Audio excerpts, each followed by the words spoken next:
හොඳයි ස්වාමීන් වහන්සේට ප්‍රශංසා වේවා. අපි තවත් දවසක එළිදලා උපතේ තවත් පාඩමක් අපි බලන්න යනවා.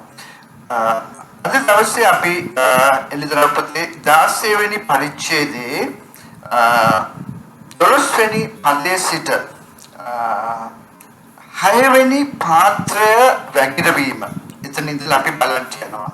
අද දවස් වර්ෂ 2021 ඔක්තෝබර් මාසයේ 24 වෙනිදා අපි මේ මොහොතේ යාඥා කරමු. ශුද්ධ දෙවි පියාණනි ඔබ වහන්සේට ස්තුති. ඔබ වහන්සේගේ ශුද්ධ වචනේ නිසා අහස පොළව පහව ගියත් ඔබ වහන්සේගේ වචනෙන් එක අංශ මාත්‍රයක්වත් පහව නොවන නිසා ඔබ වහන්සේට ස්තුති කරන අතර ප්‍රශංසා කරන අතර ශුද්ධ දෙවි පියාණනි ඔබ වහන්සේගේ ශුද්ධාත්මයන් වහන්සේ කරුණ කොටගෙනම ස්වාමිනි ඔබ වහන්සේ අපිට කතා කළ මැනව ඔබ වහන්සේගේ සත්‍යතාව ඔබ වහන්සේ අපිට ඉගෙනුවා මැනව නාසරෙති යේසුස් ක්‍රිස්තුස් වහන්සේගේම අති ශුද්ධ නාමයෙන් ආමේන්. හොඳයි දෙවියන් වහන්සේට ප්‍රශංසා වේවා. අපි ගිය පාඩමේ කලින් පාඩමේදී අපි බැලුවා මහා පීඩා කාලය යේසුස් ක්‍රිස්තුස් වහන්සේගේ පැමිණීම සහ සභාවේ උසවා ගැනීම ඒ වගේම දෙවියන් වහන්සේගේ උදහස. දැන් ඉංග්‍රීසියෙන් මේ වචන මෙන්න මේ විදිහටයි මහා පීඩා කාලය the great tribulation සභාව උසවා ගැනීම rapture දෙවියන් වහන්සේගේ උදහස God's wrath. හරි ඉතින් ඒ නිසා මම කිව්වා මහා පීඩා කාලයයි දෙවියන් වහන්සේගේ උදහසයි දෙකක්. හරි මේ දෙක අපි වෙන් කරලා හඳුන ගන්න ඕනේ. ගොඩක් වෙලාවට සභාව අද වරදක් කරන්නේ මේ දෙකම එකක් කියලා සැලකීම නිසා. හොඳයි. ඒ වගේම මට ගිය පාඩමේදී සිදු වෙච්ච වැරදි කීපයක් මම හදන්න කැමති. ඔබට මතකද මම කිව්වා මේ කොන්ස්ටන්ටයින් රෝම අධිරාජ්‍යයට විරුද්ධව දැන් ඔහුගේ භාර්යාවගේ සහෝදරයා නැගිට්ටා රෝම අධිරාජ්‍යයේ බලය පැහැර ගන්න. ඔහුගේ නම මම කිව්වේ මැක්සෙන්ටයින් කියලා. නමුත් මැක්සෙන්ටයින් නෙවෙයි මැක්සෙන්ටියස්. හරි මොකද්ද මැක්සෙන්ටියස්. හරි ඉතින් ඒක ඔබ හදාගන්න. මොකද නැත්තම් ඔබ යම් කෙනෙකුට කතා කරද්දී හෝ ඉගැන්වීමේදී වැරදි නමක් පාවිච්චි කරන්න පුළුවන්. ඉතින් ඒ නිසා ඔහුගේ නම මැක්සෙන්ටියස්. හරි ඒ වගේම මම කිව්වා ජොන් ඩාර්බි කියන දේවගතිතුමා අර දැවියකින් ලබාගත් කරුණු අනුව ඔය ඇමරිකාවට ගිහිල්ලා ශ්‍රේෂ්ඨ දේවගතිතුමෙක් වන ඩී.එල්. මෝඩි සමග තවත් දේවගතිවරු කීප දෙනෙක් එක්ක බෙදාගත්තා. අපි අදත් සලකනවා දේවගති ඩී.එල්. මෝඩි ශ්‍රේෂ්ඨ දේවගතිතුමෙක්. හරි මම පොඩ්ඩක්වත් ඒක අඩු කරන්න කැමති නැහැ. හරි නමුත් අපි දකිනවා දෙවියන් වහන්සේගේ මිනිසයන්ට සමහර වෙලාවට වැරදීම් සිදුවෙන්න දෙවියන් වහන්සේ ඉඩ හරිනවා. දැන් උදාහරණයක් වශයෙන් අපි පුරාණ ගිවිසුම් බැලුවොත් මෝසෙස්. දැන් මෝසෙස් කියන්නේ දෙවියන් වහන්සේගේ මහත් බලවත් දේවදාසී. හරි ඇත්තටම දෙවියන් වහන්සේගේ වචනේ කියනවා හෙබ්‍රේය පොතේ දෙවියන් වහන්සේගේ ගෘහය සම්බන්ධයෙන් මෝසෙස් වගේ විශ්වාසවන්ත කෙනෙක් හිටියේ නෑ කියලා. නමුත් ඔහු එක අවස්ථාවකදී මෙරිබා වතුර ළඟදී ඔහු අසාර්ථක වුණා. හරි ඔහුගේ අතින් වැරදීමක් සිදු වුණා. හරි නමුත් දෙවියන් වහන්සේ ඔහුට කමා කරා. හැබැයි දඬුවමකුත් දුන්නා. ඒ වගේම දාවිත් දෙවියන් වහන්සේගේ අති ශ්‍රේෂ්ඨ දේවදාසෙක් රජතුමෙක් ඊශ්‍රායලේ. අදටත් වර්තමාන ඊශ්‍රායලේ දාවිත් රජතුමාව සැලකනවා ඊශ්‍රායල් ඉතිහාසයේ හිටපු ශ්‍රේෂ්ඨතම රජතුමා හැටියට. දැන් ඊශ්‍රායල් අගමැති තුමා වාඩි වෙන පුටුවේ ඉහළින්ම ගහලා තියෙනවා the throne of David. ඒ කියන්නේ දාවිත්ගේ සිංහාසනය කියලා. දැන් ඒකට හේතුව තමයි දාවිත් කරපු එක යුද්ධයක්වත් දාවිත් පැරළුනේ නැහැ. සියල්ලම ජයගත්තා. නමුත් දාවිත් එක අවස්ථාවකදී කාම මිත්‍යාචාරය සහ මිනිමැරීම කියන පාප දෙකට වැටුණා. ඉතින් දැන් ඔහුට ඒක ඒත්තු ගිය වෙලාවේදී ඔහු පසුතැවිලි වෙලා ඒක හදාගත්තා. ඉතින් ඇත්තටම දෙවියන් වහන්සේගේ දාසයන්ට දෙවියන් වහන්සේ සමහර අවස්ථාවන් වලදී ඉඩහැරලා තිබෙනවා වැරදීම් සිදු කරන්න. මොකද දෙවියන් වහන්සේට ඕන නම් ඒක වළක්වන්න තිබුණා. ඉතින් කොහොම හරි දාවිත් ඒක හදාගත්තා. ඉතින් ඒ වගේ වර්තමාන සභා ඉතිහාසය තුල දැන් අපි ගත්තොත් ශ්‍රේෂ්ඨ මාටින් ලූතර් හරි මම ඔහුටත් ශ්‍රේෂ්ඨ කියලා කියන්න කැමති මාටින් ලූතර් සභා ප්‍රතිසංස්කරණය දැන් ඒ අවස්ථාවේදී බටහිර ලෝකයේ බලය තිබුණේ රෝමානු කතෝලික සභාවට. දැන් පාප්තුමා හිටිය ඉහළින් දැන් රටවල් පාලනය කළේ රජවරුන් ඒ හැම රජ කෙනෙක්ම පාප්තුමාගේ බලයට යටත්. දැන් පාප්තුමා තමයි නායකයා. ඉතින් දැන් මේ ශ්‍රේෂ්ඨ මාටින් ලූතර් පාප්තුමාගේ බලයට තමයි අභියෝග කරේ. මොකද එවකට බයිබලය සාමාන්‍ය මනුෂ්‍යයන් අත නැහැ. හරි ඉතින් දැන් ඔහු අභියෝග කරන්න හේතු කීපයක් තිබුණා. එක දෙයක් විතරක් මම කියන්න කැමතියි. දැන් ඔහුගේ පරමාර්ථය උනේ බයිබලය සාමාන්‍ය මනුෂ්‍යයන්ගේ භාෂාවෙන් සාමාන්‍ය මනුෂ්‍යයන් අත තිබෙන්න ඕනේ කියලා. පාප්තුමා ඒකට කැමති උනේ නැහැ. හරි ඉතින් කොහොම හරි මේ විප්ලවය ජයගත්ත දෙවියන් වහන්සේගේ බලයෙන් ඉතින් අන්තිමේදී බයිබලය සාමාන්‍ය මනුෂ්‍යයන්ගේ භාෂාවෙන් සාමාන්‍ය මනුෂ්‍යයන් අතරටපත් වුණා. නමුත් ඔහුගේ ක්‍රියාකලාපයන් දිහා බැලුවම සමහර අවස්ථාවන් වලදී ඔහුට වැරදීම් සිදු වුණා. හරි ඉතින් දෙවියන් වහන්සේ එකට ඉඩ හැදියා. ඇත්තටම ඇයි මේ ශ්‍රේෂ්ඨ මනුෂ්‍යයන්ට වැරදීම් සිදු වෙන්න දෙවියන් වහන්සේ ඉඩ හැරියේ? මොකද ඕන මනුෂ්‍යයන් නිසා. වැරදීම් සිදු නොකරන්නේ දෙවියන් වහන්සේ පමණයි. හරි නමුත් දෙවියන් වහන්සේ ඉඩ හැරියා මනුෂ්‍යයන්ට වැරදීම් සිදු කරන්න. දැන් ඇත්තටම මගේ ජීවිතේ මම බොහෝ වැරදි තීරණ අරගෙන තිබෙනවා. නමුත් දෙවියන් වහන්සේගේ කරුණාව නිසා උන්වහන්සේගේ අනුග්‍රහය නිසා අද මම නැගිටලා ඉන්නවා දෙවියන් වහන්සේට සේවය කරන පිණිස. ඉතින් ඒ වගේ දැන් අපි හිතමු සභා ඉතිහාසයේ ජෝන් වෙස්ලි හරි සමහර අවස්ථාවන් වලදී වැරදි තීරණ අරගෙන තිබෙනවා. ඉතින් මේ වගේ නමුත් දැන් ඒවා ඔහු හදාගත්ත දැන් සභා ඉතිහාසයේ ශ්‍රේෂ්ඨ විප්ලවයක් ඔහු කරා.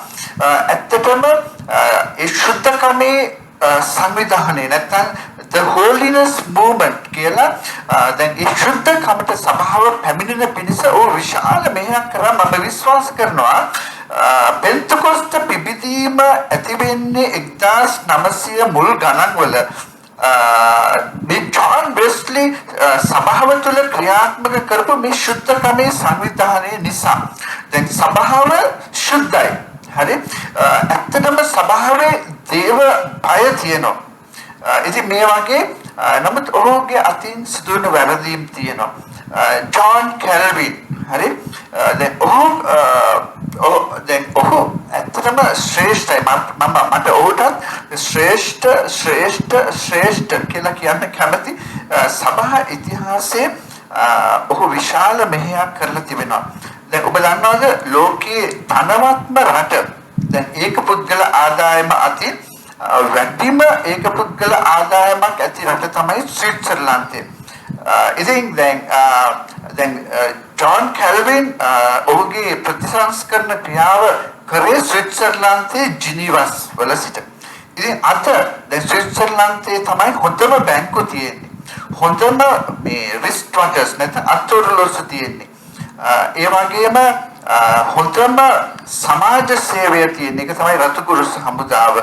ඒ වගේම හොඳම අධිකරණ පද්ධතියක් තියෙන එක තමයි ජිනීවා. මුස්ලිම් අයත් උන්ට පහරක් එල්ල වුණාම ඕන් කියලා අපි යනවා ජිනීවා කියලා. මොකද මානව හිමිකම් පැත්තෙන් උසස්තම ආයතනය තියෙන්නේ ස්විට්සර්ලන්තයේ ජිනීවා. ඉතින් දැන් මේවා ජෝන් කැල්වින්ගේ ප්‍රතිසංස්කරණය නිසා ඇතිවෙච්ච දේවල ප්‍රතිඵල.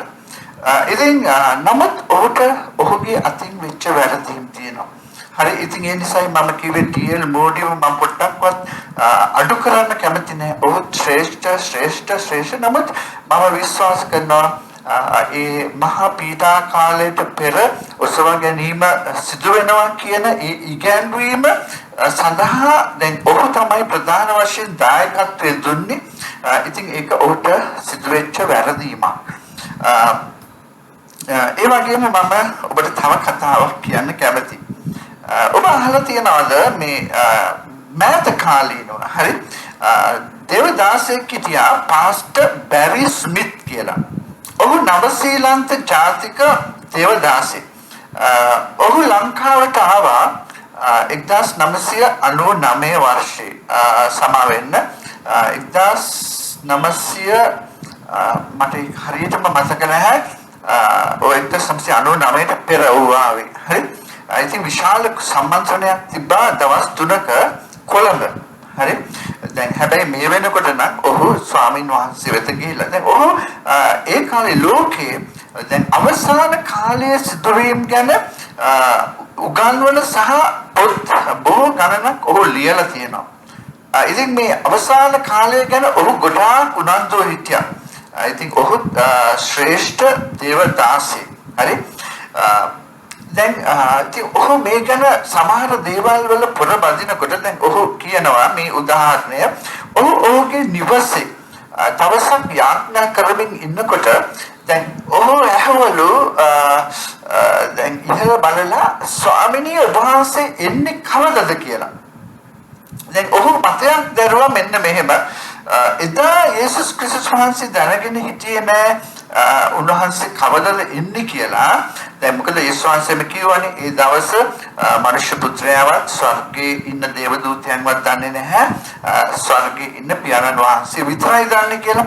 නමුත් දැන් ඔහු මතයක් දරුවා නමුත් දැන් උන්වහන්සේ මලවුන්ගෙන් නැවත නැගිටලා ස්වර්ගයේ ඉන්න නිසා උන්වහන්සේ මේක දන්නවා කියලා. ඉතින් ඒ නිසා තමයි ඔහු ඇහුවේ යාඥා කරලා ස්වාමිනී ඔබ වහන්සේ එන්නේ කවදද කියලා.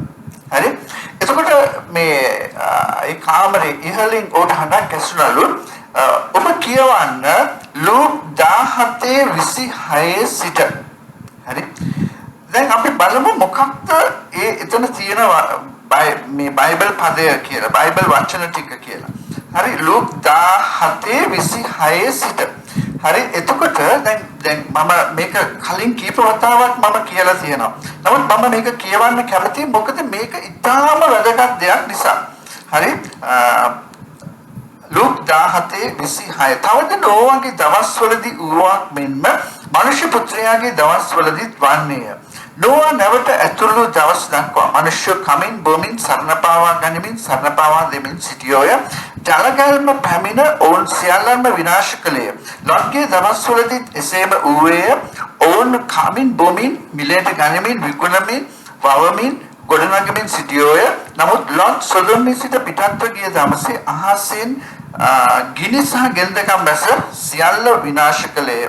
මනුෂ්‍ය පුත්‍රයා ප්‍රකාශ වන දවසේදී ඒ ආකාරම වන්නේය. දැන් මේ උදාහරණ දෙක ගත්තොත් හරි දැන් සමහර අය කියනවානේ මං සමහර නෙවෙයි පොදුවේ ගත්තොත් මුළු පෙන්තකොස්ත සභාවම විශ්වාස කරනවානේ යේසුස් වහන්සේගේ ඊම සිදු වෙන්නේ මහා පීඩා කාලයට පෙර කියලා.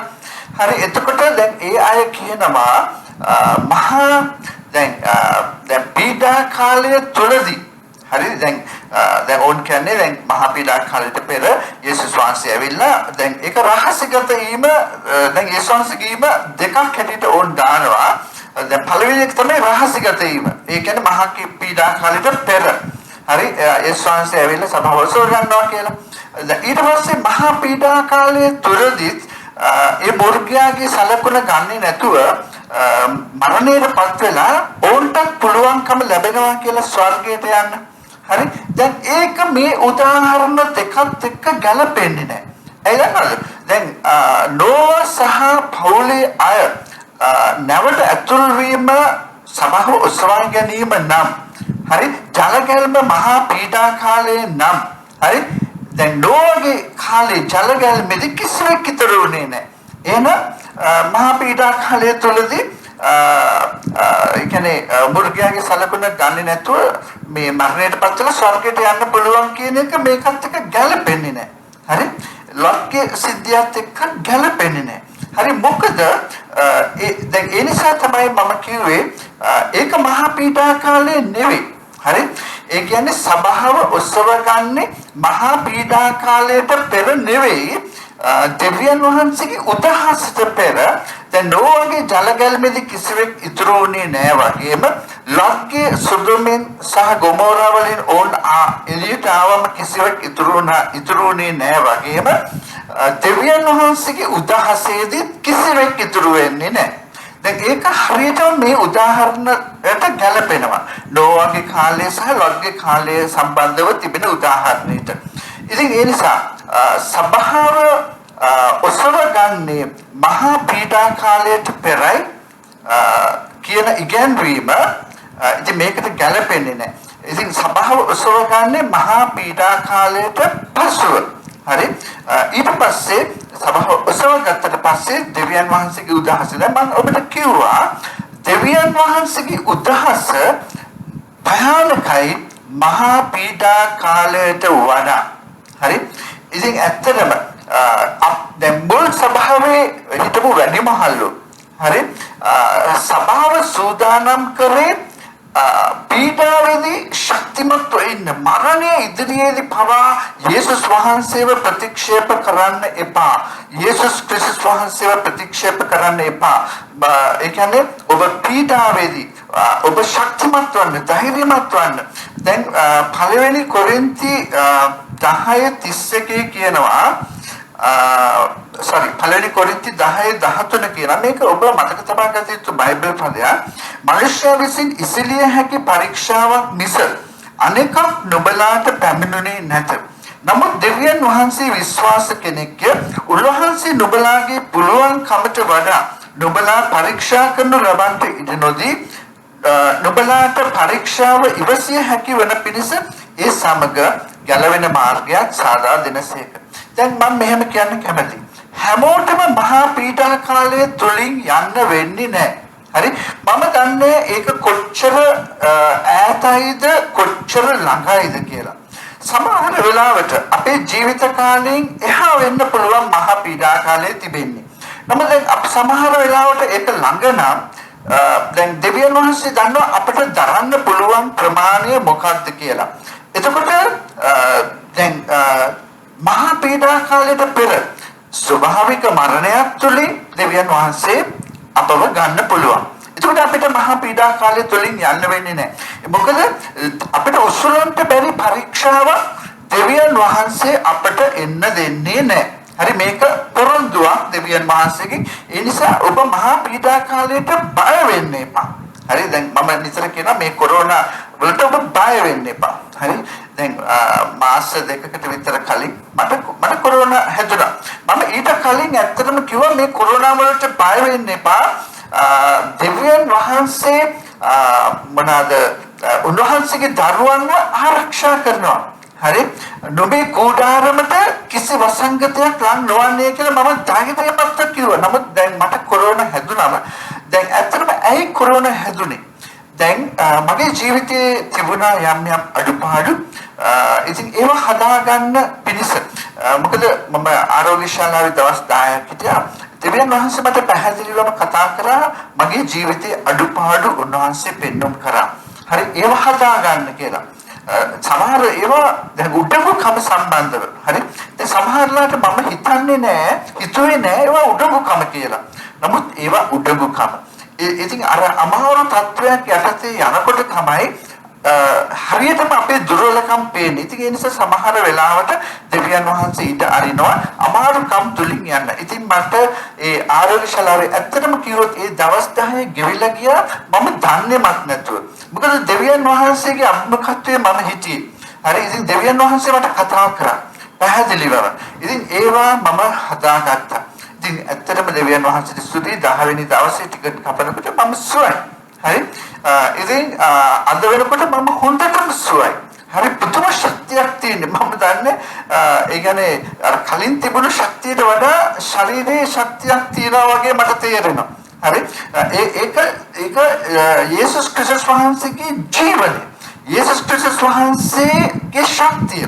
හරි මොකද මම දැන් කොරෝනා රෝගය හැදුනම මට වචනයක් කතා කරගන්න බෑ හති. හරි ඉතින් දැන් මට මෙහෙම නැමෙන්න බෑ හති. හරි කැස් හති නිසා ඒ වගේම කැස්සක් එනවා නතර කරන්න බැරුව. ඉතින් නමුත් අද ඒ දේවල් කිසිවක් නැහැ. ස්වාමීන් වහන්සේ මාව සුව කරලා තියෙනවා. මොකද යේසුස් ක්‍රිස්තුස් වහන්සේ මගේ සුවයයි. හලෙලූයා. යේසුස් ක්‍රිස්තුස් වහන්සේ මගේ ජීවනයයි. ඔබ කියන්න මාත් එක්ක. හරි යේසුස් ක්‍රිස්තුස් වහන්සේ ඔබ වහන්සේ මගේ ජීවනයයි. දැන් ඔබ මේක ප්‍රකාශ කරන මේ වීඩියෝ එක බලන අතර ඔබ මේක ප්‍රකාශ කරන යේසුස් ක්‍රිස්තුස් වහන්සේ ඔබ වහන්සේ මගේ ජීවනයයි. ඒ වගේම කියන්නේ යේසුස් ක්‍රිස්තුස් වහන්සේ ඔබ වහන්සේ මගේ සුවයයි. යේසුස් ක්‍රිස්තුස් වහන්සේ ඔබ වහන්සේ මගේ සැපයීමයි. මොකද මේ කොරෝනා වසංගතයේ කාලේ අපි දන්නවා මේ විශේෂයෙන් දේවගතිවරු ඉතාමත් මේ අමාරු තත්ත්වවල යනවා ආර්ථික ප්‍රශ්න නිසා. මොකද සභාව එකතු වෙන්නේ නැති නිසා ඇදහිරිවන්තයන්ට කියන්න බෑ. දැන් සමහරලාට කියන්න වෙනවා දස්යෙන් කොටස් දෙන්න සුති දීමනා දෙන්න කියලා. ඉතින් සමහර අය දෙන්නේ නැහැ මොකද ඕනොත් අමාරුකම් තුළින් යන නිසා වෙන්න ඇති. හරි ඉතින් අර කලින් වගේ ව්‍යාපාරිකයන්ට ව්‍යාපාර නැහැ. ඉතින් මේ වගේ නමුත් යේසුස් ක්‍රිස්තුස් වහන්සේ මගේ සැපේමයි. දෙවියන් වහන්සේට මම ස්තුතිවන්ත වෙනවා. අද වෙනකොට කිසි මිනිහෙකුට එක රුපියලක්වත් මම ණය නැහැ.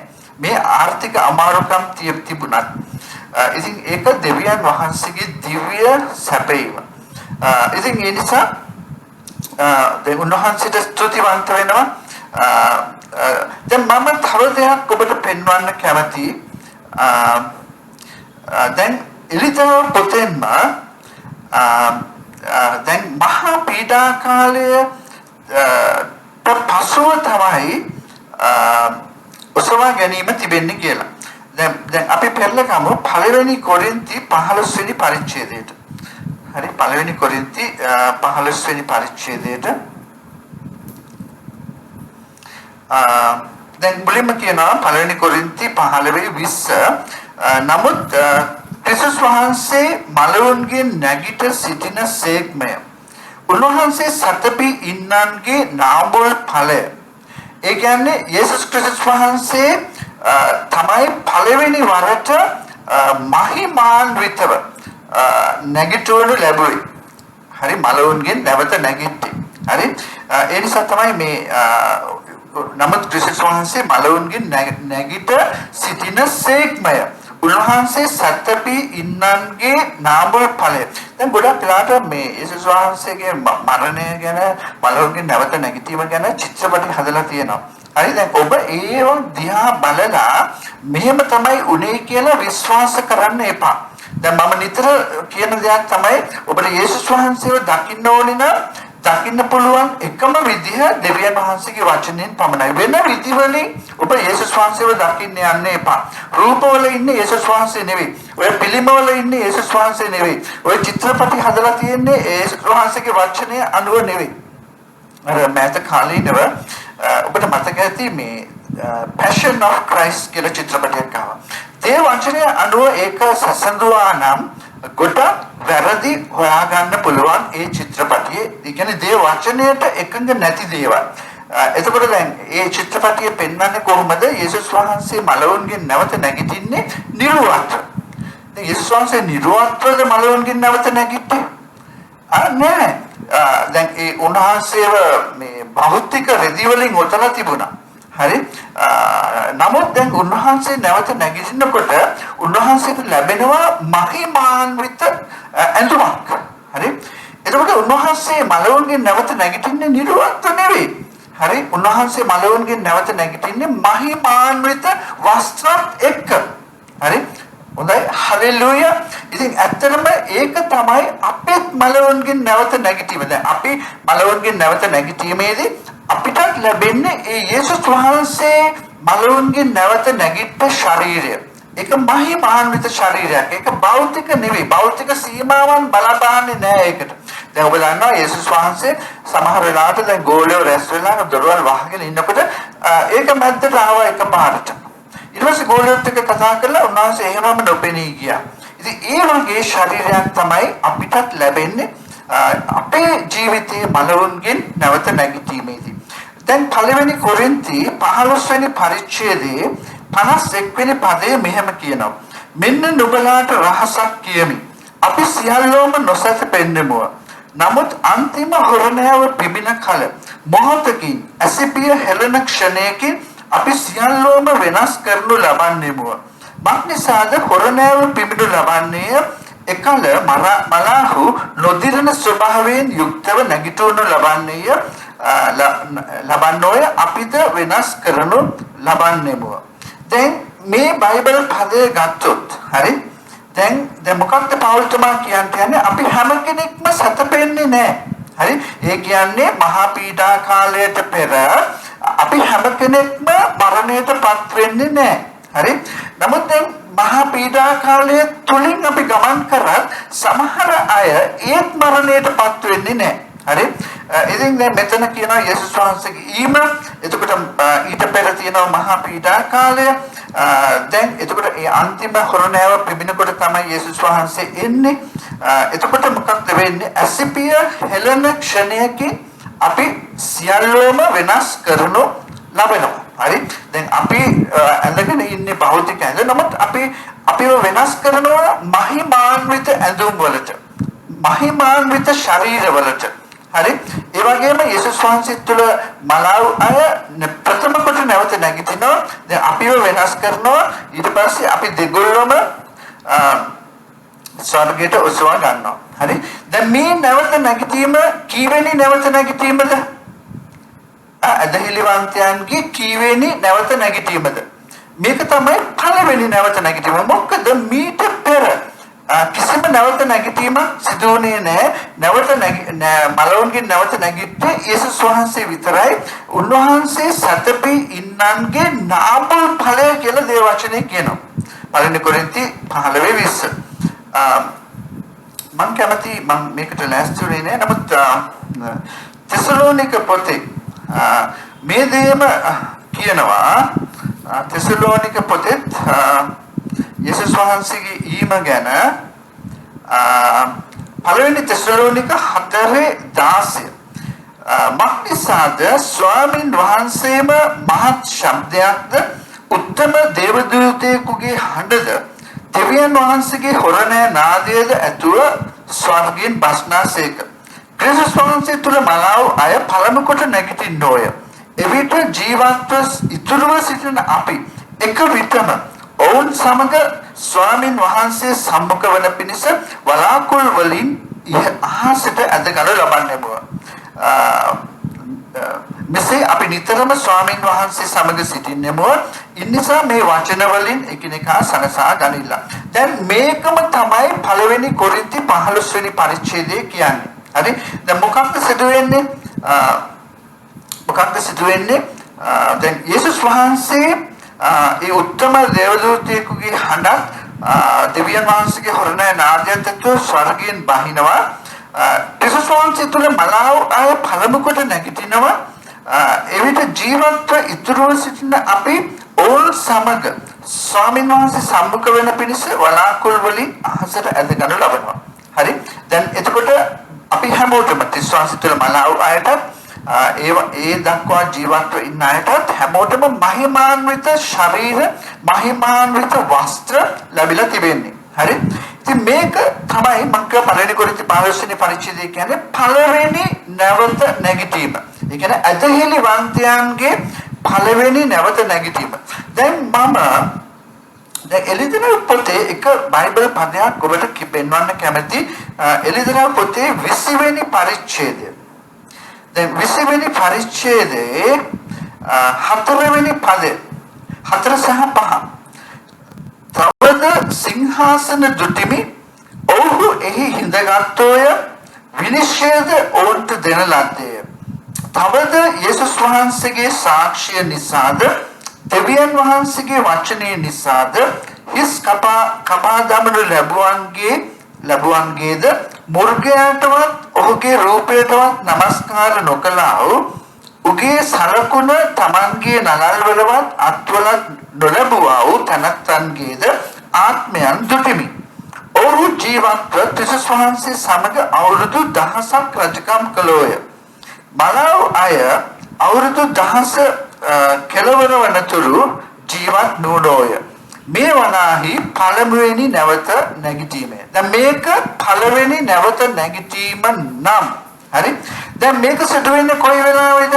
මේක සිදු වෙන්නේ දැන් මේ එළිදරව් 24 කියන විදිහට යේසුස් වහන්සේගේ සාක්ෂිය නිසා දෙවියන් වහන්සේගේ වචනය නිසා හිස් කපා දමනු ලැබුවන්ගේද මුර්ගයාටවත් උගේ රූපයටවත් නමස්කාර නොකළා වූ උගේ සලකුණ තමන්ගේ නලල් වලවත් අත්වලවත් නොලැබූ ඒ කියන්නේ ලැබුවේ නැති ඒ කාලයට පස්සේ තමයි මේ නැවත නැගිටීම සිදු වෙන්නේ. එතකොට මේ නැවත නැගිටීම පළවෙනි නැවත නැගිටීම නම් මීට කලින් නැවත නැගිටීමක් තියෙන්න බෑ. හරි. එතකොට දැන් මේ නැවත නැගිටීම සිදු වෙන්නේ මහා පීඩා කාලයට පසුව. හරි. මොකද මුර්ගයාගේ රූපයට නමස්කාර කරන්නේ නැතුව මුර්ගයාගේ ලකුණ ගන්නේ නැතුව ඒ හිස් කපා දමනු ලැබුවන්ගේ දැන් ඒ අය ආත්මයන් යොහන්ට පෙන්නනවා දැන් ඔවුන්ගේ ආත්මයන්. හරි. එතකොට මේක පළවෙනි නැවත නැගිටීම නම් අර පළවෙනි කොරින්ති 15 කියපු දේ තෙසලෝනික පොතේ කියපු දේ ඒකත් පළවෙනි නැවත නැගිටීම නම් මේකත් පළවෙනි නැවත නැගිටීම නම් ඒ පළවෙනි නැවත නැගිටීම සිදු වෙන්නේ කොයි අවස්ථාවේද? මහා පීඩා කාලයෙන් පස්සේ. ඒ නිසා ඔබ රැවටෙන්න එපා. අද සභාව තුළ තිබෙන දේ කොච්චර බලවත් වුණත් හරි මම විශ්වාස කරනවා මේ තුළ යක්ෂයා ක්‍රියා කරනවා කියලා. මොකද මනුෂ්‍යයන් පීඩාවට මුහුණ දෙන්න ලෑස්ති නැහැ. හරි. ඕන් බලාගෙන සිටින්නේ මොකටද? පීඩාවට පෙර ඔසව ගන්නවා කියන එකට. හරි. ඒකට පීඩාවට ලෑස්ති නැහැ. හරි. දැන් මම කිව්වා රාජාලියාගේ උපමාවේ රාජාලියා තමන්ගේ පැටියව සූදානම් කරන්නේ එන්න තිබෙන උපරිම කුණාටුවට මුහුණ දෙන පිණිස. ඉතින් මම විශ්වාස කරනවා සභාවත් ඒ අදලිවන්තයන්ව සූදානම් කරන්න ඕනේ එන්න තිබෙන උපරිම කුණාටුවට සූදානම් වෙන පිණිස. දැන් මුල් සභාවේ අපි මේක දැක්කා. දැන් මුල් සභාවේ ඒ වැඩිමහල්ලෝ අදලිවන්තයන්ව සූදානම් කරේ පීඩාව සඳහා. දැන් ඕක කොතනකවත් උගන්වලා නැහැ. දැන් මේ පීඩාවට පෙර යේසුස් වහන්සේ ඒ නිසා ඒ ගැන බලාපොරොත්තු සිටින්න කියලා. හරි. නමුත් ඕන පීඩාවට පත් වුණා. හරි. මොනවද පීඩා? දැන් මම කියව හෙබ්‍රෙව් 11 වෙනි පරිච්ඡේදයේ අවසාන භාගයේ තියෙනවා මොන පීඩාවන් වලටද මේ මුල් කිතුණුවන් පත් උනේ කියලා. ඒ වගේම කුරුසියේ යන ගැහුවා, හිස ගසා දැම්මා, සිංහයන්ට කන්න දැම්මා, පන පිටින් පුලුසලා දැම්මා. ඉතින් මේ වගේ නොයෙක් දේවල්. හරි. ඉතින් මෙතන තව වැදගත් දෙයක් කියනවා එළිදරව් 24 දැන් යේසුස් වහන්සේගේ සාක්ෂිය නිසාද දෙවියන් වහන්සේගේ වචනේ නිසාද හිස් කපා දමනු ලැබුවන්ගේ. දැන් මෙතන හිස් කපා දමනු ලැබුවන්ගේ කියලා කියන්නේ කෙලින්ම කියන්න පුළුවන් මරා දමනු ලැබුවන්ගේ කියලා. දැන් මෙතන යම් ඉංගියක් දෙනවා විරුද්ධ ක්‍රිස්තුස් කොයි වගේ කෙනෙක්ද කියලා. දැන් හිස් කපා දමන දඬුවම් ක්‍රමය තියෙන්නේ කොහෙද? හිස් කපා දමන දඬුවම් ක්‍රමය තියෙන්නේ ඉස්ලාමයේ ශරියා නීතිය තුල. එතකොට දැන් මේ දඬුවම් ක්‍රමය නම් මේ මහා පීඩා කාලයේදී විරුද්ධ ක්‍රිස්තුස් පාවිච්චි කරන්ට යන්නේ ඔහු ඉස්ලාමීය ජාතිකයෙක්. ඉස්ලාමීය ආගමට සම්බන්ධ කෙනෙක්. හරි. මොකද මම කිව්වා දැන් ඔහු ඇවිල්ලා යුදෙවරුන් සහ පලස්තීනුවන් කියන්නේ මුස්ලිම් අයනේ. මේ දෙගොල්ලෝ අතර සමාදාන ගිවිසුමක් ගන්න මැදිහත් වෙන පුද්ගලයා. මොකද දැන් යුදෙවරුන් නම් ඒ පුද්ගලයා පලස්තීනෝ කීයටවත් එකට කැමති වෙන්නේ නැහැ. නමුත් දැන් ඉස්ලාම් ජාතිකයෙක් නම් මුස්ලිම් ජාතිකයෙක් නම් දැන් ඔහු ඉස්සෙල්ලා පලස්තීනුවන් එක කතා කරනවා මම හොඳ ප්ලෑන් එකක් ගහන්න යුදෙවරු රැවටිලා ක්‍රියා කරන පිණිස කියලා. දැන් එතකොට දැන් මේ විදිහට අවුරුදු 7ක සාමගිවිසුමක් ගන්නවා. යුදෙවරු කොච්චර ඕන්ට ඥානය තිබුණත් හරි නමුත් ඒ විරුද්ධ ක්‍රිස්තුස් මැදිහත් වෙලා ගහන සාමගිය විසුමේදී ඔවුන් රැවටිලා ඒකට අත්සන් කරනවා. හරි? ඉතින් ඒ නිසා ඉතින් මේ මම ඉංගියක් දුන්නා දේ වචනේ තියෙනවා ඉංගියක් විරුද්ධ ක්‍රිස්තුස් ඇවිල්ලා ඉස්ලාමීය කෙනෙක් මුස්ලිම් ජාතිකයෙක්. නමුත් ඔහුට යුදෙව් සම්බන්ධයක් තියෙන්න පුළුවන් බව මම ඊට කලින් ප්‍රකාශ කරා. එතකොට යුදෙව් මොන වංශයේද මොන ගෝත්‍රයේද දාන් ගෝත්‍රයෙන්. ඉතින් මම දන්නේ කොයි ආකාරයකද දැන් ඔහුට යුදෙව් සම්භාවයක් තියෙන. ගොඩක් ලාට අපි හිතමු දැන් මුස්ලිම් කෙනෙක් තාත්තා මුස්ලිම් නා අම්මා යුදෙව්වෙක් නේද? දැන් ඒ වගේ විවාහයන් සිදු වෙන්න පුළුවන් නේ. හරි. ඉතින් ඒ වගේ ඔය ප්‍රධාන වශයෙන් ඉස්ලාමීය කෙනෙක් මුස්ලිම් ජාතිකයෙක් නමුත් ඔහුට යුදෙව් සම්භවයක් තියෙනවා. ඉතින් යුදෙව්වරු ඒක දිහා බලලා ඔහු විශ්වාස කරනවා. නමුත් යුදෙව්වරු අන්තිමේදී ඔහුට රැවටෙනවා. හොඳයි. ස්වාමීන් වහන්සේට ප්‍රශංසා වේවා. ඉතින් අපි අද පාඩමට අපි යමු. එලිදරව් පොතේ 16 වෙනි පරිච්ඡේදයට. මම පොඩි වරදක් කරා මගේ දුරකථන අංකය මම ඒ වීඩියෝ එකේ දැම්මා 0.77 648 කියලා. ඇත්තටම ඒක මම ටික වෙලාවක් ගියාට පස්සේ දැක්කේ කොහොමද ඒක අංකයක් වැරදිනේ දුරකථනයේ කියලා.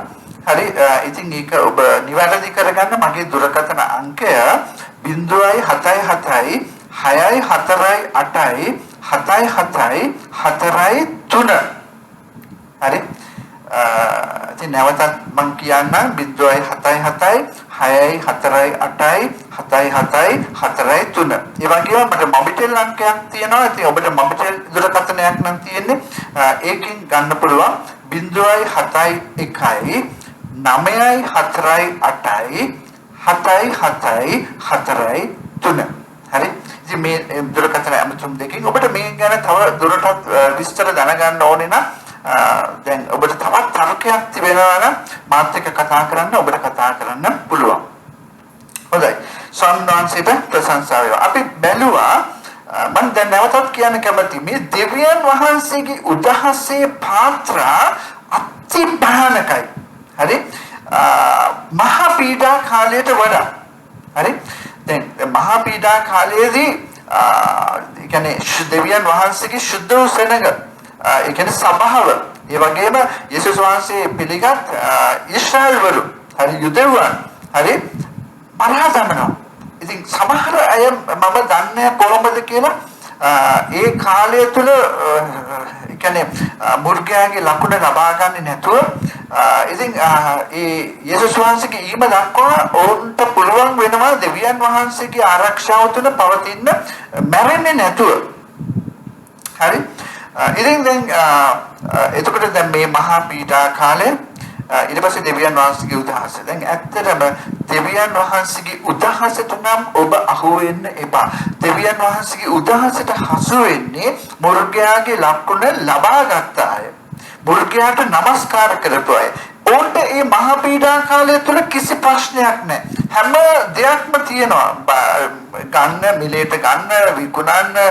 නමුත් දැන් සභාවල මුර්ගයාගේ සලකුණ ගන්නේ නැති නිසා මුර්ගයාට নমස්කාර නොකරන නිසා දැන් ඕන්ට මුකුත් කරගන්න බෑ. ඉතින් හැංගිලා තමයි දේවල් කරගන්න ඕනේ.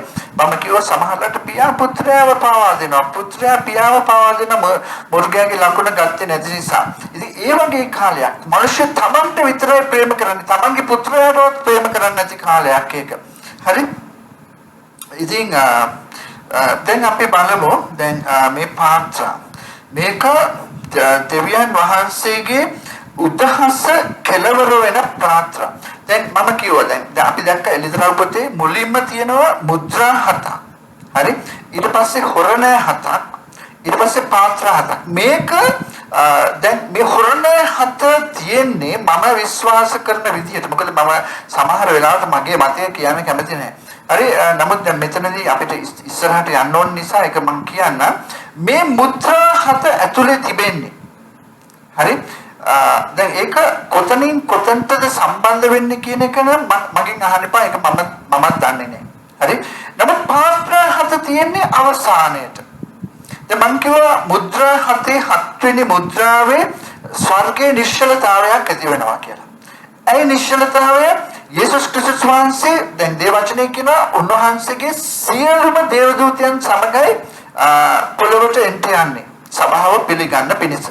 එතකොට දැන් ස්වර්ගයේ ප්‍රශංසා කරන්න කවුරුත් නැහැනේ. ඉතින් එතකොට දැන් ඒකෙන් පස්සේ තමයි යේසුස් වහන්සේගේ දෙවණීමෙන් පස්සේ තමයි දෙවියන් වහන්සේගේ උදහස ක්‍රියා කරන්නේ. ඒක කිසි කෙනෙක් ගැලවෙන්නේ නැහැ. මොකද එතන ඉන්නේ මුර්ගයාගේ සලකුණ ලබාගෙන මුර්ගයාට নমස්කාර කරපු අය පවණයි. හරි? ඉතින් ඒක හරියටම ගැලපෙනවා අර නෝවාගේ කාලේ උදාහරණයට ලොත්ගේ කාලේ උදාහරණයට. දැන් නෝවාගේ කාලේ උදාහරණයේදී කියනවා දැන් නෝවා නැවට ඇතුළු වුණාට පස්සේ නෝවා සහ පවුලේ අය දෙවියන් වහන්සේ නැවේ දොරටුව වැස්සුවා කියලා. දැන් අපි දන්නවා දෙවියන් වහන්සේ වැස්සුවා නම් වැස්සුවම තමයි ඒක අරින්න කිසිවෙකුට බෑ. ඒ වගේම තමයි දෙවියන් වහන්සේ යම් දොරටුවක් අරිනවා නම් දැන් අපි හිතමු ඔබට යම් දොරටුවක් අරිනවා නම් ඒක මිනිස්සෙකුට වහන්නත් බෑ යක්ෂයාට වහන්නත් බෑ. දැන් නෝවාගේ නැවේ දොරටුව දෙවියන් වහන්සේ වැව්වේ. ඇයි දෙවියන් වහන්සේ වැව්වේ? දැන් මොකද නෝවා ඇවිල්ලා හරි කරුණාවන්ත පුද්ගලයෙක්නේ. දැන් ජලගල්ම වැඩි වෙනකොට සමහර අය හිතන්නේ ඇති පීනගෙන ඇවිල්ලා අනේ නෝවා මේ නැවේ දොර හරින්න අපි ගිලෙනවා කියලා කියන්නේ. ඒක කියන්නේ ඇති සමහර වෙලාවට. නමුත් දැන් නෝවා නැවේ උඩ ඉඳලා පල්ලෙහාට බලනවා ඇති. නමුත් දැන් නෝවාට කරගන්න දෙයක් නැහැ. මොකද නැවේ දොර වහලා තියෙන දෙවියන් වහන්සේ. ඒ නිසා දැන් දොර අරගන්න විදිහක් නැහැ. දැන් නෝවා නම් දොර වැහුවේ නෝවාගේ කරුණාවන්තකම හින්දා දැන් දොර ඇරලා අර පීනගෙන ඉන්න මිනිසයන්ට මේ නැව ඇතුළට ගන්න තිබුණා. හරි? නමුත් එහෙම ගන්න විදිහක් තිබුණේ නැහැ. එතකොට කිසිම කෙනෙක් ඉතුරු වුණේ නැහැ. ඒක හරියට දෙවියන් වහන්සේගේ උදහසේදී කිසිවෙක් ඉතුරු වෙන්නේ නැහැ වගේ. හොඳයි දෙවියන් වහන්සේට ප්‍රශංසා වෙනවා. මම හිතනවා දැන් ඔබට යම් අවබෝධයක් ලැබෙන්න ඇති කියලා. ඒ වගේම මම කියනවා මේ කිසි දෙයක් මම කියනවට විශ්වාස කරන්න එපා. හරි? ඔබම හොයලා බලන්න. ඔබ යාඥා කරන්න. මොකද දෙවියන් වහන්සේගේ වචනේ කියනවා ශුද්ධාත්මයන් වහන්සේ පැමිණි කල සම්පූර්ණ සත්‍යතාවය කරා ඔබට මඟ පෙන්වනවා කියලා. හරි? ඉතින් ඔබ යාඥා කරලා දැන් ඔබ මේ ගැන දෙවියන් වහන්සේ සහතිකයක් දෙන්න අවශ්‍යයි. ඔබ දන්නවද? දැන් මම මේ කාරණේ හොයලා ඇත්තටම දෙවියන් වහන්සේ මට සහතිකයක් දුන්නා. මහා පීඩා කාලයට පෙර සභාව උසවා ගැනීමක් නෑ කියලා. ඒක මට තියෙන මේ 99.9999 සහතිකයක් නෙවෙයි 100%ම සහතිකයක්. ඒ නිසා දැන් සමහර අය මගේ ඉගැන්වීම ප්‍රතික්ෂේප කළාට මට ප්‍රශ්නයක් නැහැ.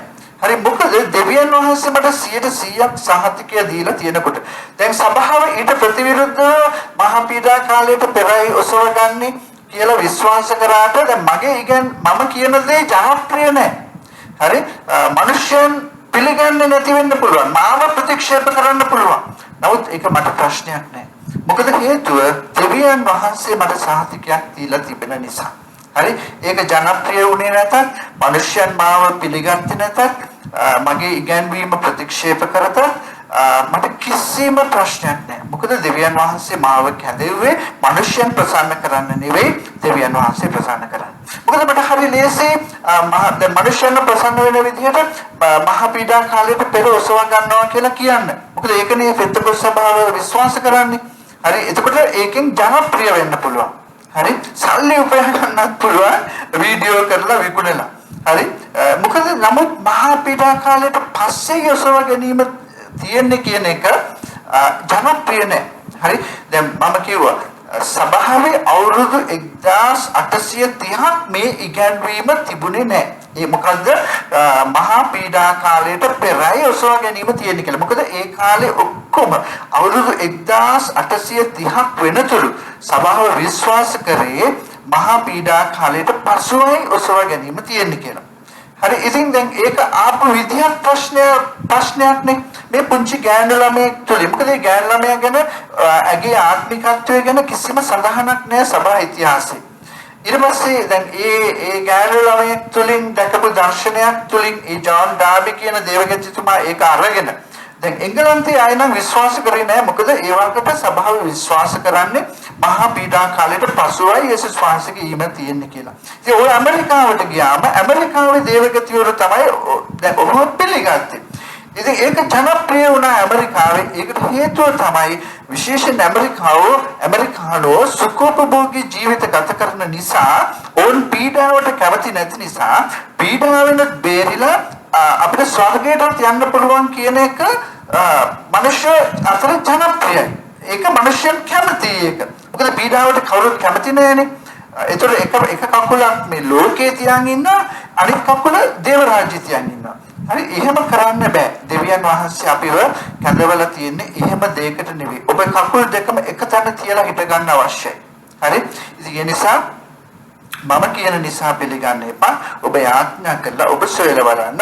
මම විශ්වාස කරනවා ඔබේ සෙවීම අවංක නම් දෙවියන් වහන්සේම ඔබට කතා කරලා ඔබට සාහිතිකයක් දෙනවා ඇති. හොඳයි දෙවියන් වහන්සේට ප්‍රශංසා වේවා. හොඳයි අපි අද 6 වෙනි පාත්‍රය හරි මේ පාත්‍ර 7 අපි බලලා ඉවර කරන්න යනවා. 16 වෙනි පරිච්ඡේදයේ එළිදරව් 16-12 සවෙනියා තමාගේ පාත්‍රය මහා ගඟෙහි එනම් ඒ ප්‍රාත් ගඟෙහි වැගිරෙව්වේය. එවිට නැගෙනහිර දිසාවෙන් එන රජුන්ගේ මාර්ගය සාධන පිණිස ඒ වතුර සිඳී ගියේය. තවද සර්පයාගේ කටිනුත් මුර්ගයාගේ කටිනුත් බොරු අනාගත වක්තෘගේ කටිනුත් මැඩියන් වැනි වූ අශුද්ධාත්මයන් 3 දෙනෙක් නික්ම එනවා දුටිමි. මක්නිසාද ඔහු සර්ව පරාක්‍රම වූ දෙවියන් වහන්සේගේ මහත් දවසේ යුද්ධයට මුළු ලෝකයේ රජුන් රැස් කරන පිණිස ඔවුන් ළඟට යන්නා වූ හාස්කම් කරන්නා වූ යක්ෂයන්ගේ ආත්මය. දැන් මොකක්ද සිදු වෙන්නේ? දැන් මේ ස්ථානයේ කියනවා මේ සවෙනියා තමාගේ පාත්‍රය මහා ගඟෙහි ඒ කියන්නේ ඒ ප්‍රාත් කියන්නේ යුප්‍රටිස්. හරි? දැන් යුප්‍රටිස් ගඟෙහි වගුරුවනවා. දැන් මේ වෙනකොට දැන් මොකක්ද වෙන්නේ? විරුද්ධ ක්‍රිස්තුස් යෙරුසලමේ සිට පාලනය කරන අතර දැන් ඔහුගේ රාජ්‍ය අඳුර වෙනවා. දැන් අපි දැක්ක එක ගිය ඊට කලින් තිබුණ පාත්‍රවල ඔහුගේ රාජ්‍ය අඳුර වෙනවා. ඒ වගේම දැන් ඔහුට මේ මුළු ලෝකයේ සම්බන්ධව තියෙන පාලන බලය, ආධිපත්‍ය, අධිකාරිය නැති වෙනවා. හරි? එතකොට දැන් මෙතන මේ සර්පයා කියලා කියන්නේ සාතන්, ඊට පස්සේ මුර්ගයා විරුද්ධ ක්‍රිස්තුස්, ඊට පස්සේ බොරු අනාගත වක්තෘ. දැන් ඔවුන්ගේ කටින් මැඩියන් වගේ අශුද්ධාත්ම නික්මෙනවා. දැන් මෙතන අපි දකිනවා මේ අශුද්ධෝත්‍රිත්වය. දැන් අපි දන්නවා ශුද්ධෝත්‍රිත්වය කියන්නේ මොකද්ද? පිය වූ දෙවියන් වහන්සේ, පුත්‍ර වූ දෙවියන් වහන්සේ, ශුද්ධාත්ම දෙවියන් වහන්සේ. එකම දෙවියන් වහන්සේ තුල තනත්තන් 3 දෙනෙක් ඉන්නවා. 3 persons in one God. හරි ඉංග්‍රීසියෙන් කිව්වොත්. හරි? ඉතින් දැන් අශුද්ධෝත්‍රිත්වයක් තිබෙනවා. ඒ තමයි සර්පයා, පළවෙනි මුර්ගයා, ඒ කියන්නේ විරුද්ධ ක්‍රිස්තුස්, දෙවෙනි මුර්ගයා, ඒ කියන්නේ බොරු අනාගත වක්තෘ. දැන් ඔවුන්ගේ කටවලින් මැටියන් වගේ අශුද්ධාත්ම එනවා. දැන් මේ වුන් මොනවද කරන්නේ? කියන්නේ මේ මක්නිසාද ඔහු සර්ව පරාක්‍රම දෙවියන් වහන්සේගේ මහත් දවසේ යුද්ධයට මුළු ලෝකේ රජුන් රැස් කරන පිණිස හරි ඕන් ළඟට යන්නා වූ හාස්කම් කරන්නා වූ යක්ෂයන්ගේ ආත්මය. හරි දැන් මේවා මේ මැටියන් වගේ කියලා කියනවා. මැටියන් වගේ මොකද දැන් ඔබ දන්නවද චීනේ හරි දැන් චීනේ ඒ গুপ্ত විද්‍යාවක් තිබෙනවා. දැන් අපි දන්නවා චීනේ කමියුනිස්ට් රටක්. දැන් කමියුනිස්ට් රටක් කියලා කියන්නේ දැන් ඒ කමියුනිස්ට් ධර්මයේ තුල දැන් ඕන් නිකන් හරියට රූකඩ වගේ කවුරු ආකාරය පුළුවන් පාලනය කරන්න. දැන් ඕන් ඉන්නේ දැන් විශේෂයෙන් චීන හමුදාව සාමාන්‍යයෙන් විශ්වාස කරනවා කෝටි 40ක් විතර ඉන්නවා කියලා. දැන් හරියටම දන්නේ නැහැ. චීන ජනගහනය දැන් කෝටි 130කට වඩා වැඩි. ලෝකේ වැඩිම ජනගහනය තිබෙන රට චීනය. එතකොට දැන් මේ චීන හමුදාව දැන් ඔබ දැකලා ඇති හමුදා පෙළපාලේ නිකන් හරියට කෙස් ගහට ලස්සනට තියෙනවා. හරි. ඕන් මාර්ච් කරනකොට කොහොමද ඒක හරියටම එකක්වත් වරදින් නැතුව හරියටම කරන්නේ බලන්න ලස්සනයි. හැබැයි ඒක සිදු වෙන්නේ යක්ෂයාගේ බලයෙන්. දැන් මේගොල්ලෝ රූකඩ වගේ. මේගොල්ලන් මොනවද කරලා තියෙන්නේ? ඔවුන්ගේ ආත්ම යක්ෂයාට බාර දීලා තිබෙන්නේ. හරි. ඉතින් දැන් මොනවද කරන්නේ මේ නැගෙනහිර දිශාවෙන් එන රජුන්ගේ මාර්ගය සාධන පිණිස තමයි මේ යුප්‍රටිස් ගඟේ වතුර හිඳිලා යන්නේ. හරි. කවුද නැගෙනහිර පැත්තෙන් එන රජු? හරි. දැන් ඒ කියන්නේ මේක කතා කරන්නේ යෙරුසලම කේන්ද්‍ර කරගෙන. එතකොට යෙරුසලමට නැගෙනහිරින් තිබෙන්නේ චීනය. හරි. මෙතන දැන් චීනයේ හමුදාව තමයි එන්නේ යෙරුසලම දිශාවට නැත්නම් ඊශ්‍රායලයේ දිශාවට. හරි. ඉතින් මේ කටින් මැඩියන් වගේ කියලා කියන්නේ මේවා බොරුකාර ආත්ම. ඒවා යක්ෂ ආත්ම. හරි. ඉතින් දැන් ඔබ දැකලා ඇති සමහර වෙලාවට මේ චීන කඩවල් තියෙනකොට දැන් අර දැන් ලොකු බඩක් තියෙන මිනිස්සෙකුත් ඉන්නවා. මිනිස්සෙක් කියලා කියන්න බෑ. එයා මිනිස්සෙක්. හරි. ඒ වගේම මේ ගෙම්බොත් ඉන්නවා. හරි. දැන් ගෙම්බොත් ඉන්නවා. මොකද දැන් මේ චීන ගුප්ත විද්‍යාවේ ප්‍රධාන කෙනෙක් තමයි ගෙම්බා. හරි. මම දන්නේ චීන ගෙම්බෝ කනවාද කියලා. මොකද චීන নানা ප්‍රකාර දේවල් කනවනේ. හරි. ඉතින් දැන් මේ චීන හමුදාවත් එනවා. දැන් විරුද්ධ ක්‍රිස්තුස් කොහෙද ඉන්නේ? යෙරුසලමේ දේවමාලිගාවේ. හරි. එතකොට විරුද්ධ ක්‍රිස්තුස් සමග සහයෝගයකට එන්නේ මොකද? විරුද්ධ ක්‍රිස්තුස් තුලත් ක්‍රියා කරන්නේ සාතන්, චීන හමුදාව තුලත් ක්‍රියා කරන්නේ සාතන්. හරි. ඉතින් දැන් ඊට පස්සේ කියනවා බලව මම සොරෙකුමෙන් එමි. නග්නව ඇවිද තමාගේ ලැජ්ජාව මනුෂ්‍යයන්ට නොපෙනෙන පිණිස අවදිව සිට තමාගේ වස්ත්‍ර ආරක්ෂා කරගන්න ආශිර්වාද ලද්දක මේක කියන්නේ අපිට. හරි. ඉතින් ඒ නිසා දෙවියන් වහන්සේ කියනවා ඔබේ වස්ත්‍ර ඒ ධර්මිෂ්ඨකමේ වස්ත්‍ර. ඒක යේසුස් ක්‍රිස්තුස් වහන්සේගේ ධර්මිෂ්ඨකම. ඔබේ ධර්මිෂ්ඨකම නෙවෙයි. හරි. යේසුස් ක්‍රිස්තුස් වහන්සේගේ ධර්මිෂ්ඨකම. හරි. එතකොට කියනවා 16 වෙනි පදේ ඔහු හෙබ්‍රේය භාෂාවෙන් හර්මගිදොන් කියන ස්ථානයට ඕන් රැස් කළෝය. දැන් මේකට කියනවා ආමගිදොන් යුද්ධය කියලා. දැන් මේක අවසානයේ වෙන්න තියෙන ලොකු යුද්ධයක්. හරි. මට මතක් වෙනවා මේ එක සැරයක් මේ නැපෝලියන් බොනපාට බහලා තියෙනනේ නැපෝලියන් බොනපාට ගැන. හරි. ඔහු ඊශ්‍රායලට ගියපු වෙලාවේ මේ ආමගිදොන් මිටියාවට ඇවිල්ලා ඔහු කිව්වලු මේක නම් යුද්ධ කරන්න ideal place එකක්. ඒ කියන්නේ ideal කියලා කියන්නේ සුදුසුම තැනක් කියලා. හරි. දැන් මට එක සැරයක් ඊශ්‍රායල් යන්න ලැබුණා. ඉතින් මේ හර්මගිදොන් මිටියාවතට ගියා. දැන් එතකොට එතනින් දැන් බැලුවාම ඒකේ කෙලවර පෙනෙන්නේ නැහැ. එච්චර විශාලයි. හරි. දැන් මේකේ තමයි මේ යුද්ධය සිදු වෙන්නේ. හරි. දැන් මොකක්ද යුද්ධය කියලා මම ඔයාලට පැහැදිලි කරන්න. හරි. එතකොට දැන් මේකට කියනවා හර්මගිදොන් කියලා නැත්නම් මෙගිද්දෝ. හරි. මේකට කියනවා මෙගිද්දෝ මිටියාවත කියලා. හරි. ඉතින් දැන් මෙගිද්දෝ මිටියාවත. හරි. ඉතින් ඊශ්‍රායලයේ මේ උතුරු පැත්තේ තිබෙන්නේ මේක. හරි.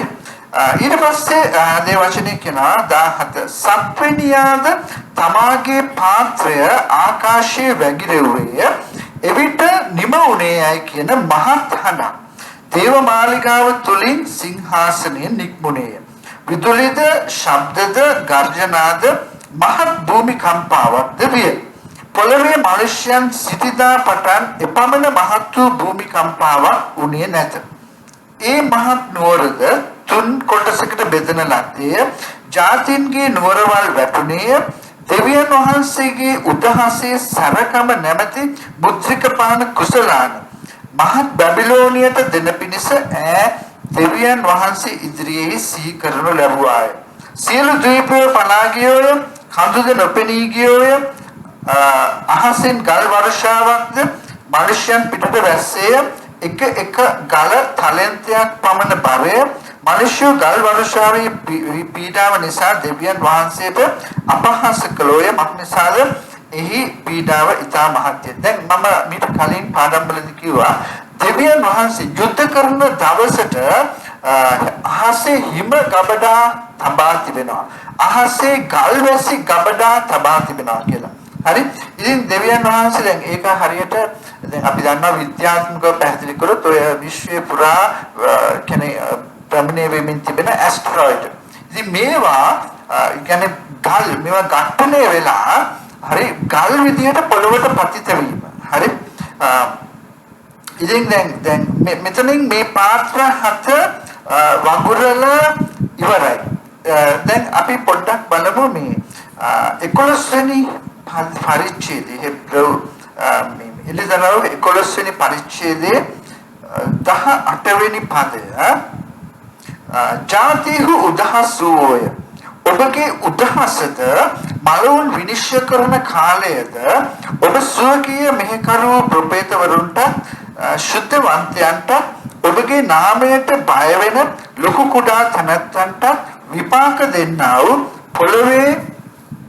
පොළොව විනාශ කරනවුන් විනාශ කරන කාලයද පැමිණිය. දැන් මේ යොහරණය විනිශ්චයන් වලට පසුවයි පාත්‍ර හත එන්නේ. මොකද මේ ස්ථානයේ කියන 7 වෙනි හොරණයව පිම්පට පස්සේ තමයි කියන්නේ ඔබගේ උදහසද මිනිස්යන් විනිශ්චය කරන කාලයද ඇතුළු තව දේවල් කියලා ඒක පැමිණුණේ කියලා. හරි? ඉතින් ඒ නිසා දැන් මොකක්ද සිදු වෙන්නේ? දැන් මේ කාලේ දැන් 7 වෙනි හොරණයව පිම්බම නිමයි. හරි? ඊට පස්සේ දැන් මොකද්ද වෙන්නේ? විදුලි, ශබ්ද, ගර්ජන, භූමිකම්පා. දැන් මනුෂ්‍යයන් දැන් සිටිදා පටන් පොළවේ ඒ වගේ භූමිකම්පාවක් ඇතුලේ නැහැ කියලා කියනවා. ඒ වගේම ඒ මහත් නුවර කියන්නේ ඊශ්‍රායලය, යෙරුසලම ඒක තුන් කොටසකට බෙදෙනවා. ජාතින්ගේ නුවරවල් වැටෙනවා. ඒ වගේම දැන් ඊට පස්සේ දෙවියන් වහන්සේගේ උදහස නැමැති කුසලාන දැන් බබිලෝනියට දෙන පිණිස අපි බලමු ඊළඟ පරිච්ඡේදයේ තමයි මේ බබිලෝනිය ගැන කතා කරන්නේ 17 18 පරිච්ඡේද දෙකේම දැන් මේ දෙවියන් වහන්සේගේ උදහස නැමැති කුසලාන බබිලෝනියට දෙන පිණිස ඈ දෙවියන් වහන්සේ ඉදිරියේ සිහි කරනු ලැබුවාය. හැම මේ දිවයින් පහ කරා භාවනා කඳු පහ නොපෙනී ගියා. අහසින් ගල් වර්ෂාවක් ආවා. ඉතින් මේ වගේ දැන් දෙවියන් වහන්සේගේ උදහස අවසානයේදී කිසිම කෙනෙක් ඉතුරු වෙන්නේ නැහැ. හරි? දැන් මොකටද මේ යුද්ධය? හරි? දැන් මේ යුද්ධය යේසුස් ක්‍රිස්තුස් වහන්සේට විරුද්ධව. හරි? දැන් මේ වෙනකොට මම දන්නේ හරියටම විරුද්ධ ක්‍රිස්තුස් කොතනද ඉන්නේ කියලා. හැබැයි යුදෙවරු යෙරුසලමේ ඊශ්‍රායලයේ සිටින්න යනවා. හරි? දැන් එලිදරව් 17 වෙනි පරිච්ඡේදයේ 14 වෙනි පදයේ කියනවා මොහු බැටළු පැටවානන්ට විරුද්ධව යුද්ධ කරන්න ඕය. බැටළු පැටවානෝ ඔවුන් පරාජය කරනසේක.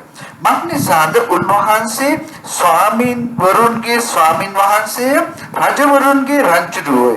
උන්වහන්සේ සමග සිටින්නෝද කැඳවාගත් තෝරාගත් විශ්වාස තනත්තෝයයි කිව්වේ. හරි? දැන් එතකොට මේ බැටළු පැටවානන්ට විරුද්ධව තමයි මේ යුද්ධ කරන්නට විරුද්ධ ක්‍රිස්තුස් ඒ වගේම යක්ෂයා සහ බොරු අනාගත වස්තු ලෑස්ති වෙලා ඉන්නේ. ඒ වගේම අපි අවසාන බයිබල් පදයක් බලමු.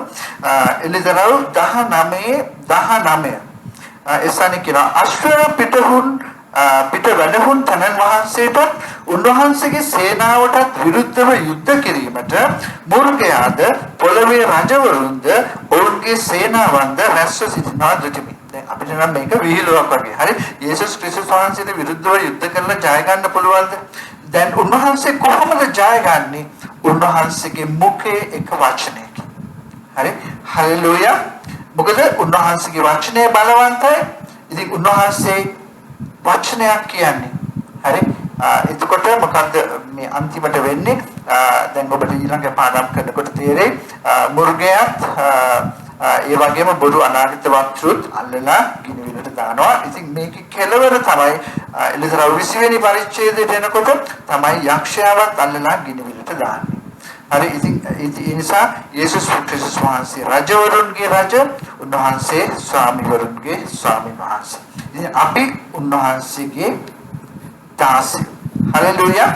හරි ඉතින් ඒ නිසා අපිට බය වෙන්න දෙයක් නැහැ. හරි මොන දේ වුණත් යේසුස් ක්‍රිස්තුස් වහන්සේ අප සමගයි. අපි ආරක්ෂා කරන දෙවියන් වහන්සේ. අපි බලා ඉන්න ඕනේ නෑ මහා පීඩා කාලෙට. ඔබ බලන්න යේසුස් වහන්සේ දිහා. හරි මොකද අපි දන්නේ සමහර වෙලාවට යේසුස් වහන්සේ දෙවියන් වහන්සේගේ සැලැස්ම ඔබව මහා පීඩා කාලෙට කලින් ගන්න එක වෙන්න පුළුවන්. ස්වභාවික මරණයක් තුළින්. ඔබ රැ නිින්දට යනවා පහුවෙන් තවදී නැගිටින්නේ නැහැ. හරි ඉතින් සුබ මරණයක්. හරි ඉතින් දෙවියන් වහන්සේ දන්නවා මේ පීඩා කාලේ ඔබට දරන්න බෑ කියලා. ඉතින් ඔබව ඒ විදිහට ගන්න පුළුවන්. ඉතින් ඒ නිසා ඔබේ ඇස් නිතරම යේසුස් ක්‍රිස්තුස් වහන්සේ වෙත යොමු කර තබා ගන්න. උන්වහන්සේට සදා කාලයටම ප්‍රශංසා වේවා. ආමේන්. අපි ආඥා කරමු. ප්‍රේමවන්ත දෙවි පියාණන් වහන්සේ ස්වාමිනී ඔබ වහන්සේගේ ශුද්ධ වචනේ නිසා ස්තුති. ඔබ වහන්සේගේ වචනේ තුලින් ස්වාමිනී අද දවසේ අපිට කතා කරා ඒ වචනේ තිබෙන සත්‍යතාවයන් ඔබ වහන්සේ මේ වීඩියෝ එක අසන බලන හැම කෙනෙකුටම ඔබ වහන්සේ කතා කළා. ඔබ වහන්සේගේ බලවත් හස්තයට පාරයි. නාසරෙත් යේසුස් ක්‍රිස්තුස් වහන්සේගේම අතිශය නාමයෙන් ආමේන්. ඔබ සැමට